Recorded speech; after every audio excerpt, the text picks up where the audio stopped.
Chipdamage is people getting together in a small group to appreciate and celebrate something that, in a lot of cases, some people wouldn't be able to, because there are some places that don't have a local scene. There are people who sit around in the middle of nowhere playing online, and we're really fortunate to have a group up here who's able to be constantly playing and constantly improving.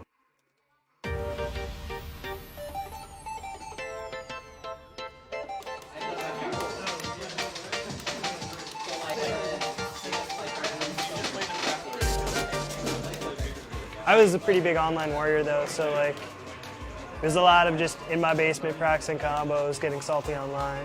I had no idea about this stuff until I was 18 and actually came to the university.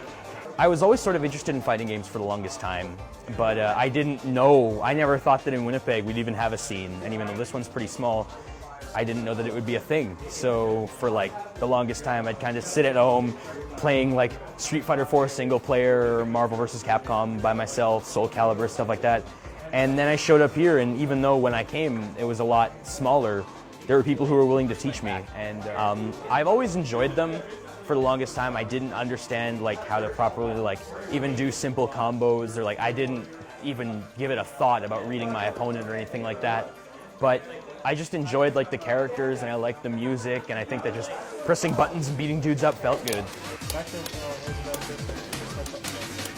For the most part, we're all pretty good. Nobody ever like talks too much shit or like are dicks to each other. We're all pretty good about that, because even when you aren't part of core Chipdamage, I think everybody realizes we're here to have fun, and like part of getting better is like helping out those guys who aren't better, and like grinding it out and just not being a piece of crap when they like get discouraged or anything like that, right? So a lot of it is just kind of determination.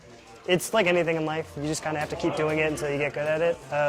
With that said, there are easy ways of doing that and there are harder ways of doing that. Watching good players is the most important thing you can possibly do. It's a great idea to watch them because they've been at it for the longest time, and taking the information that they give and the play styles that they give is probably the most important thing I can recommend to anybody looking to get better.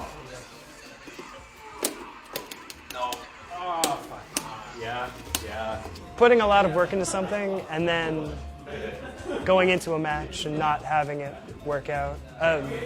Like it's so much time, and like what's it good for? Absolutely nothing. And that's kind of where that bad mentality can kind of seep in, is like when you start saying like, man, I put all this time and it's nothing good has come from it. No.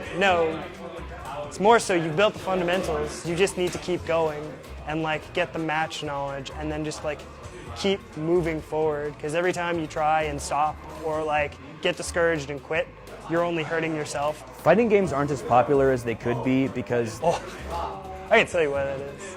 I mean, without a doubt, it is because there's two reasons. One, fighting games take an incredible amount of like time and dedication to get to the point where you like are competitive.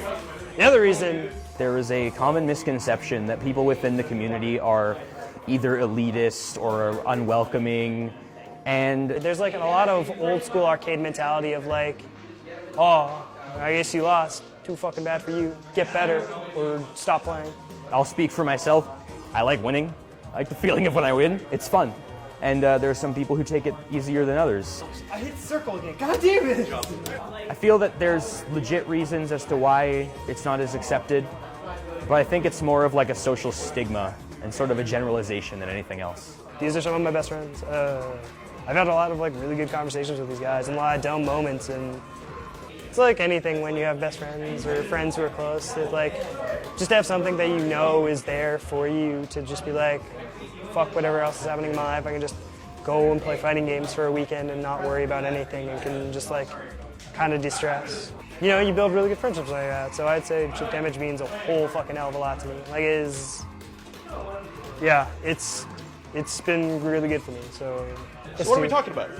Talking about Chipdamage, eh? Stu, what's Chipdamage? Chipdamage is a group of friends where you can hang out and play video games. Good answer. It's all about interacting with each other through video games. And that's the beauty of Chipdamage. That's beautiful, Stu. Bring it. All right. Thanks, Stu. Peace out. We know that there are more people who play these games in Winnipeg, but they're either, a lot of them are too afraid to come out and play because they think that we're all just a bunch of like grizzled basement dwellers who just play this all day and it's all we do, and they wouldn't have any fun because we'd just be wrecking them too hard. That's not how it is. We're just dudes, we have jobs, we just happen to play fighting games a lot, and you know, it's just, it needs to get out there, especially in Winnipeg, that there is a scene and it's more accessible than they think. We're right here at the university every week, so.